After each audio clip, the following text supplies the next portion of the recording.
Bridge 21 is an active, collaborative, project-based and technology-mediated approach to learning. So the rationale of this lesson plan is to engage the students in reading a challenging text like Shakespeare and to help develop their understanding by working together in teams and through the tools of technology. The Bridge 21 activity model is made up of 7 components: setup, warm-up, investigate, plan, create, present and reflect. The setup and warm-up phases are used for breaking the ice and encouraging the students to work together in teams. Once the teams are set up, they participate in brainstorming and warm-up activities. And we're going to do a brainstorm for 2 minutes. I'd like you to imagine a witch, okay? Just standard run-of-the-mill witch, and name everything that you would associate with that witch. So a broom, for example. Okay, so 2 minutes, go. Teams participate in a warm-up activity to get them used to Shakespearean language and the technology they'll be using during the activity. So you're gonna take the best part of this quote and you're gonna find a picture online and you're gonna create a meme.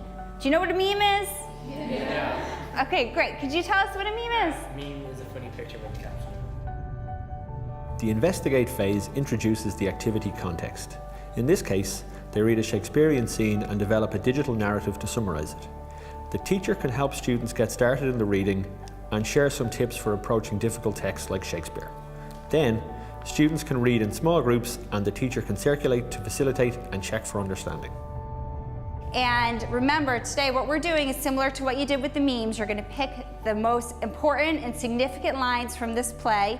Then you're going to find images that match those lines and put it together into a digital story. Yeah, so any questions? Oh, yeah?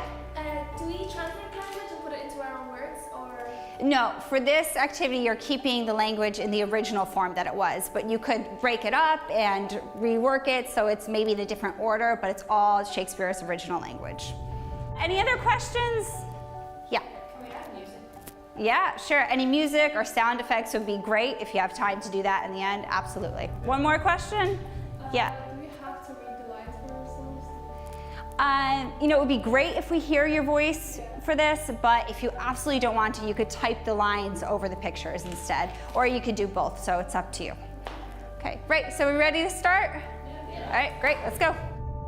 During the planning phase, the students decide how they are going to approach the project and break up the task. They read and reread the text, choose important lines, check in with the facilitator or teacher, and get to work on their digital story. During the create phase, teams are working on completing the project, the digital story, and refining and reflecting as they go. Students prepare their digital stories to be presented to the whole class. As they present, they are also asked to explain how they individually contributed to the project, the challenges and successes of their team, and the rationale for their choices of lines and images. During the reflections, team members reflect on how they learned and how they worked together. So in the plenary session, you could reflect on the key content that was covered over the course of the lesson, such as the themes or main ideas or plot development, characterization. But you could also use the session to talk about the development of key skills. You could do this as a whole group, or you could do it in teams or individually.